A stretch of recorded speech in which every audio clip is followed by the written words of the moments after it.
Hello and welcome to Crosstalk, where all things are considered. I'm Peter LaBelle. Donald Trump came to the presidency claiming he would drain the swamp. A month in, the swamp and the corporate media are fighting back. Is this a war of attrition?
Hello and welcome to Crosstalk, where all things are considered. I'm Peter LaBelle. Donald Trump came to the presidency claiming he would drain the swamp. A month in, the swamp and the corporate media are fighting back. Is this a war of attrition?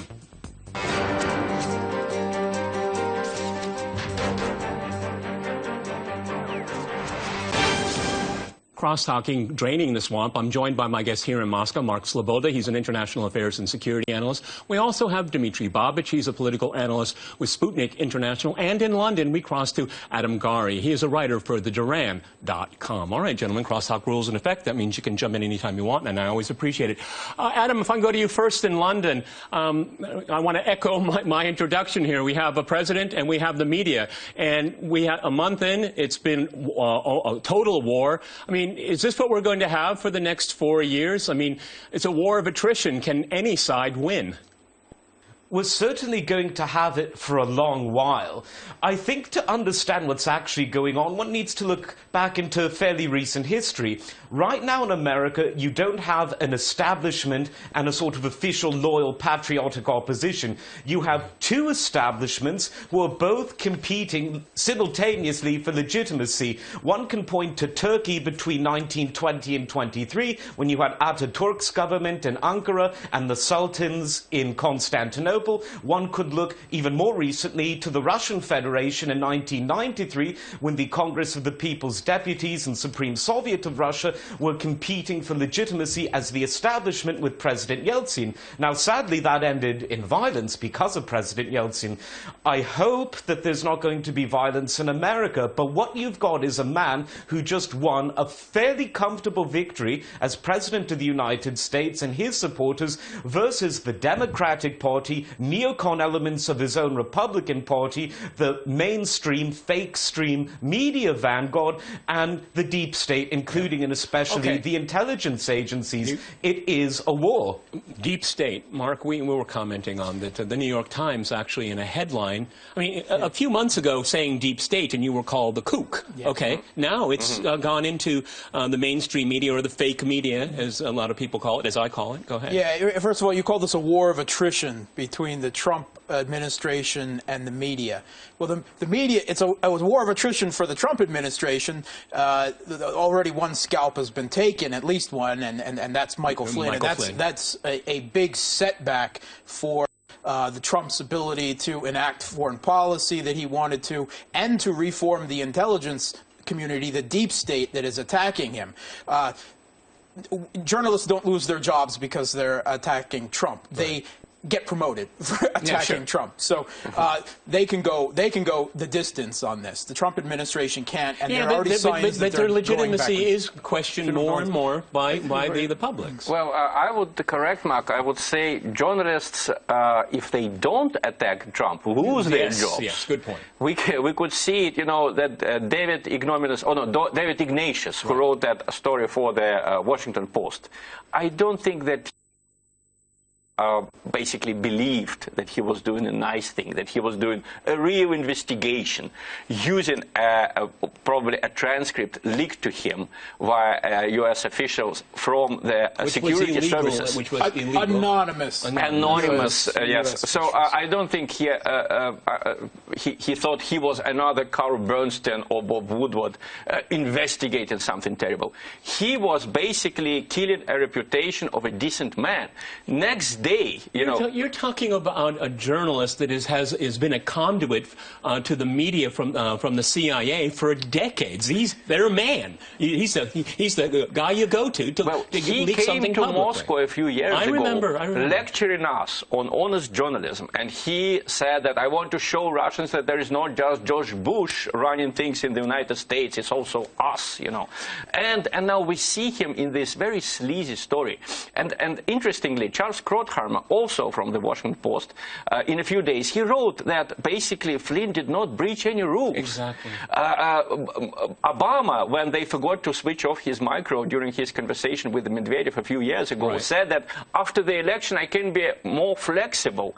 And that is saying a lot more than Michael Flynn said. But Obama is protected. Flynn of course, he was for 8 years, but Barack Obama was given a free pass. Adam, I watched the Trump speech when he went to Florida, and what I thought was fascinating by it is that he started out saying, this is what we're doing. This is what your government is doing, the government you elected. Because you know what? The mainstream media doesn't cover what he's doing, or what they cover is what he's not been able to do because of blocking him. I thought it was a remarkable media event, and I'm sure it was very well calculated. We did a program on Steve Bannon. He has to report on his own administration directly to the people via social media now. Indeed, instead of the White House just having a press spokesman, the Trump administration really needs a press strategy, and increasingly he's getting it, and it's not going to be pretty, but it is necessary. Trump reminds me of a man who knows that he's going to wrestle someone already covered in mud, and thus far he's been wise enough not to wear white trousers. He's called the mainstream media the enemies of the American people. They are calling him, well, they're implying certainly that he's somehow anti-American because he wants peace with Russia, and mind you, he also says with China, with Japan, sometimes he lists others. And so there's a big battle for the heart and soul of America, and it's open war. Both sides are calling each other all sorts of names. No one is backing down from either of these two new establishments. The old boss has met the new boss, but they can't decide who's the ultimate boss in charge. Ultimately, Trump needs to galvanize his base with these rallies. And that's what he's doing. And that's what he's doing. But, Mark, let's talk about the collateral damage of these. And I think Adam's right. We have two forces of power here. Go ahead. Yeah. First of all, Trump referring to the press as the enemy of the American people, that is as overboard and ridiculous as the media calling him a dictator and Hitler. All right. So let's get that out of the way first. But we were talking earlier about the deep state, and the deep state. This is the larger military-industrial complex, the unelected bureaucrats in the intelligence community, the Pentagon, and they are the ones who are waging war against the Trump administration, and they're using the media as their sock puppet to do this. This is where all these anonymous officials come from. They're the real enemy here, and they've claimed a scalp, and they're doing incredible damage to U.S. institutions because of it. Eli Lake at Bloomberg. And we're not big fans of... A neocon whom I don't think I've ever agreed with before, and who is no fan of Trump. This week he said, normally intercepts of U.S. officials and citizens are some of the most tightly held government secrets. This is for good reasons. Selectively disclosing details of private conversations monitored by the FBI or NSA gives the permanent state the power to destroy reputations from the cloak of anonymity. This is what police states do.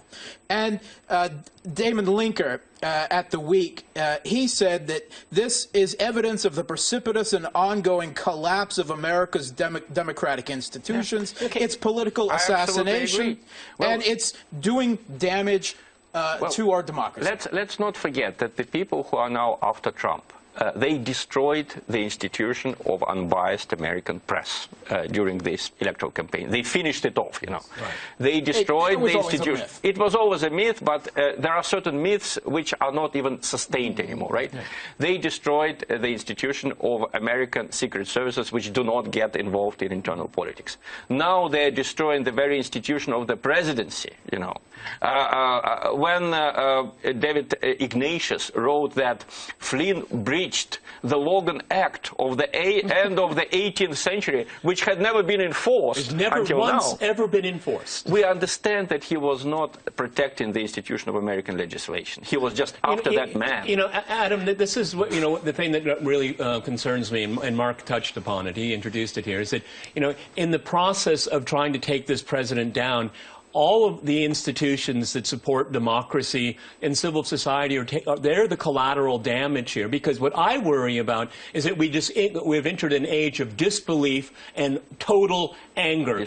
You know, if you've been watching over the last 8 years or so, the anger has been building and building in the United States. That's why the Republicans keep winning. That's why Donald Trump won. And I think the same thing you could talk about Brexit. The anger has been building up, and you have these fictitious fake media telling you a very different story. And this is where this tension is really erupted all across the Western world. Go ahead, Adam. Indeed. Again, one has to go back to 1993 Russia, when you had a lot of anger on the side of the Supreme Soviet, the Congress of the People's Deputies, and then there was the President Yeltsin and his supporters. So imagine that in a country with the Second Amendment, where everyone can have an automatic weapon. It seems a bit scary.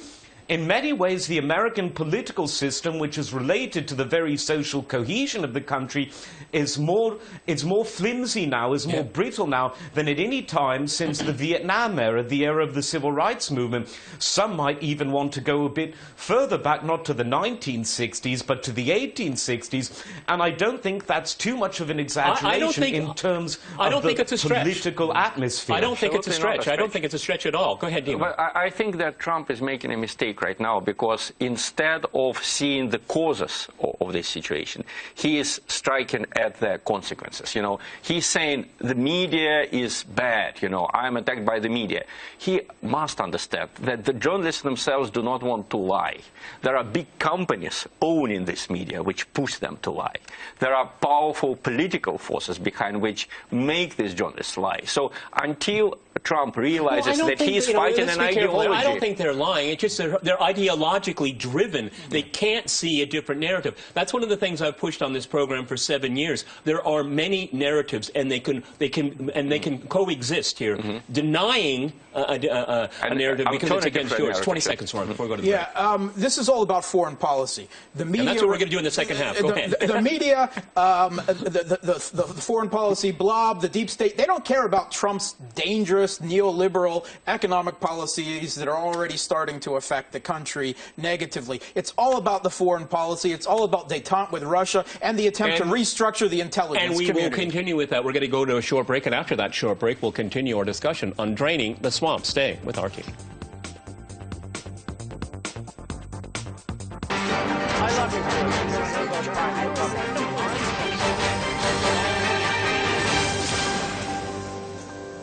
Welcome back to Crosstalk, where all things are considered. I'm Peter Lavelle. To remind you, we're discussing draining the swamp.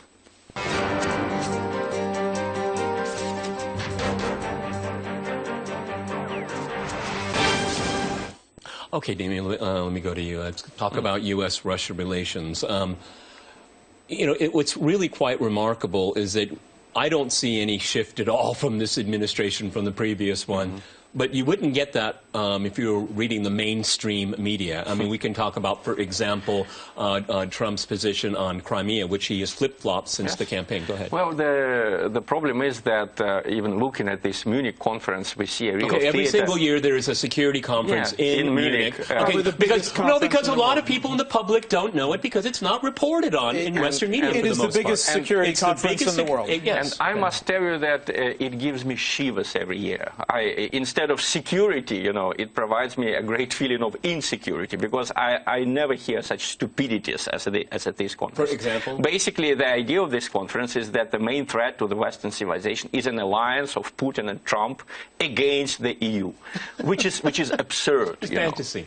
Then they are arguing about the amount of contribution that Europe should be making to the NATO's budget. Which they seem to be adamantly against. Because there is such a terrible Russian threat. Let me give you the statistics of Stockholm International Peace Research Institute.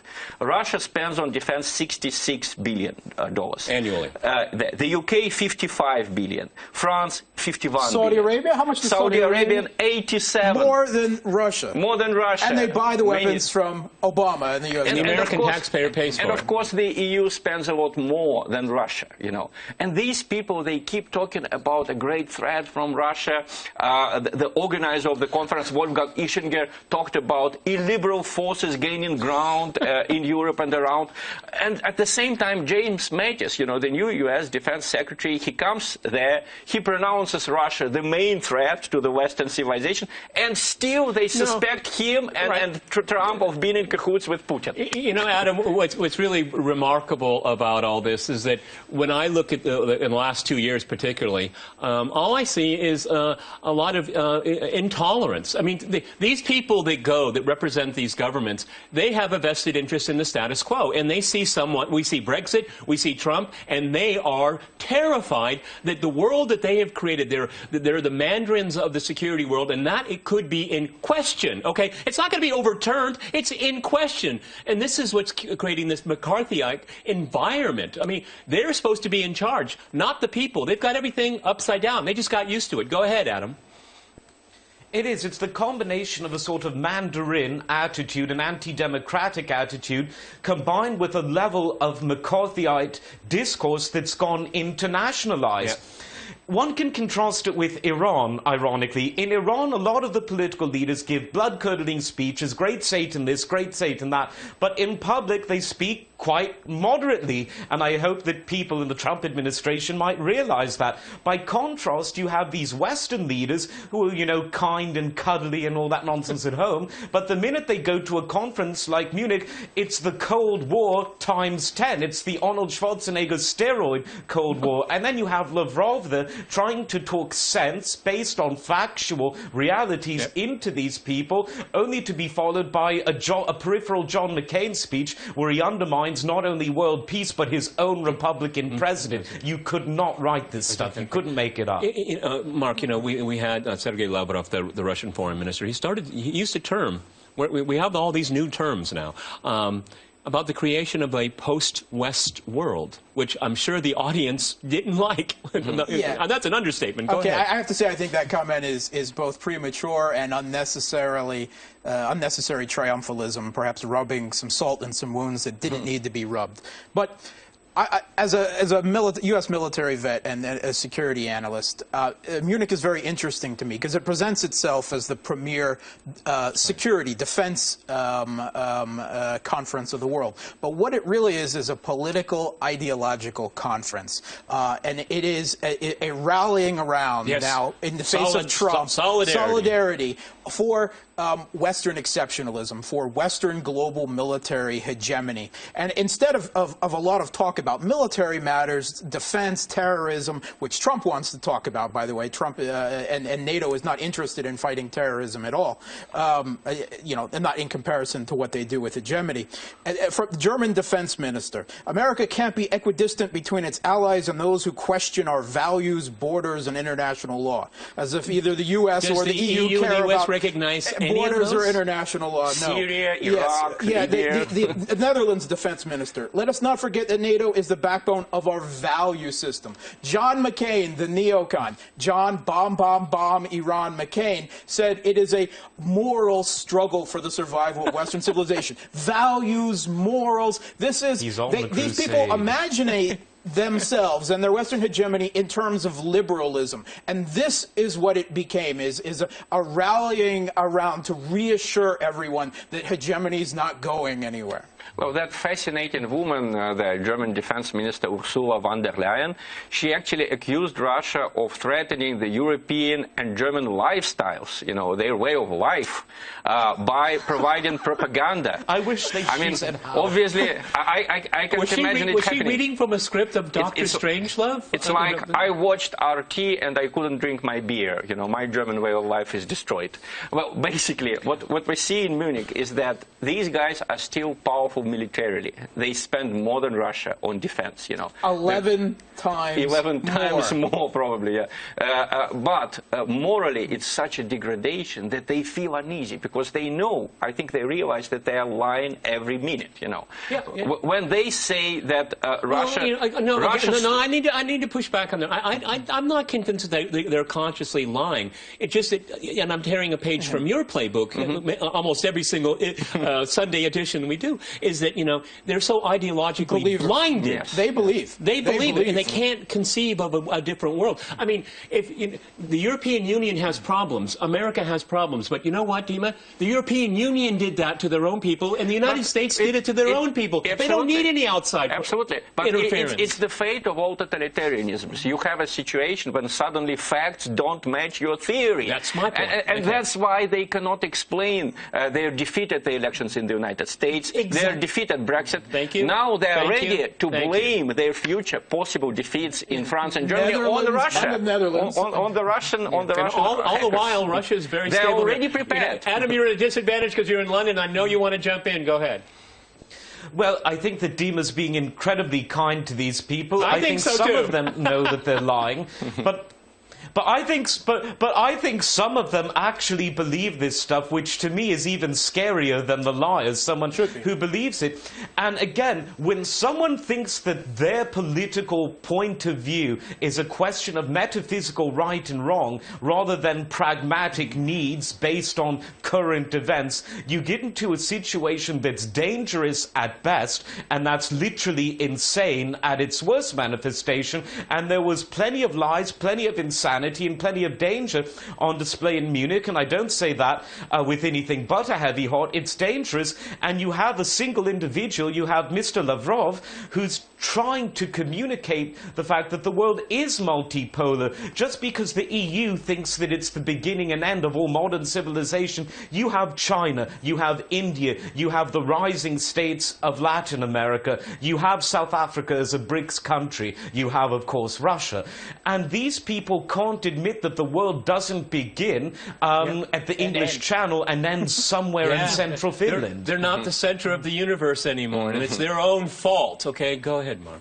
Yeah, not only do these people believe, all right, but they don't believe that anyone who disagrees with them, us, many of our viewers, if you think regime change, Western hegemony, enforcing liberalism, forcing it on the rest of the world is bad, you don't really believe that. You either are paid to believe that, or you are brainwashed. And if you were only illuminated to the light of their liberal point of view, by their propaganda, you would think differently. They really believe this. But let's talk for a minute defense, something that they didn't really discuss in Munich. They call Russia a threat. But Trump went to Munich with two demands. One, to increase the fight against terrorism, which NATO isn't really interested in, particularly against ISIS. And the other one is to increase their spending. NATO mandates a 2% budget, and the U.S. Each country must pay 2% of their GDP on defense. The U.S. certainly does this and far more. But according to a latest report out by the British International Institute of Strategic Studies, their primary security think tank, only 2 EU countries now meet that. Greece and Greece and Estonia. And Estonia is so small. Also. But they don't want to increase their spending. If they would increase their spending, they would have to increase it by 40%. They don't have the budgets to do it. So supposedly there's a Russian threat, but they don't want to increase their military spending. They want Americans to pay and put troops in Eastern Europe on Russia's border. On the one hand, they say there's a Russian threat, but they don't want to pay for their own security. Gentlemen, on Crosstalk, I don't want to forget about Ukraine, and we're rapidly running out of time. Dima, we have President Putin signed a decree that would recognize the official documents that are generated and used in the Donbass. This is very important. To be used in Russia. Well, I think it's a very humane move, but in general, I would like to point your attention to the fact that how much have you heard about Middle Eastern refugees coming to Europe, what a problem it is, and there are more refugees. There are more than 1 million people who came from Donbass to Russia, and you don't hear about it. In the West, you don't even read about it in Russia. And why did they come, Dima? Let's make it clear to our viewers. Because their lives were threatened. Yes, they have been bombarded every day in downtown Donetsk. But they are us. So when they came here, despite not having apartments here, not having jobs here, not even having proper documents, they fitted into this society because they are us, you know. A lot of Ukrainians living in Ukraine, unless they are brainwashed and they become Bandera supporters, they are us too. But we have to make it very clear that the Ukrainian government claims this is an infringement on their sovereignty. Yes. This would all come to an end if the U.S. and its allies forced the regime in Kiev to honor the Minsk Accords, and then Russia would lift its restrictions on European trade. But this is the problem. It was not even discussed in Munich the way they could pressure the Ukrainian government. Gentlemen, we've run out of time here. Many thanks to my guests here in Moscow and in London, and thanks to our viewers for watching us here at RT. See you next time, and remember, Crosstalk rules.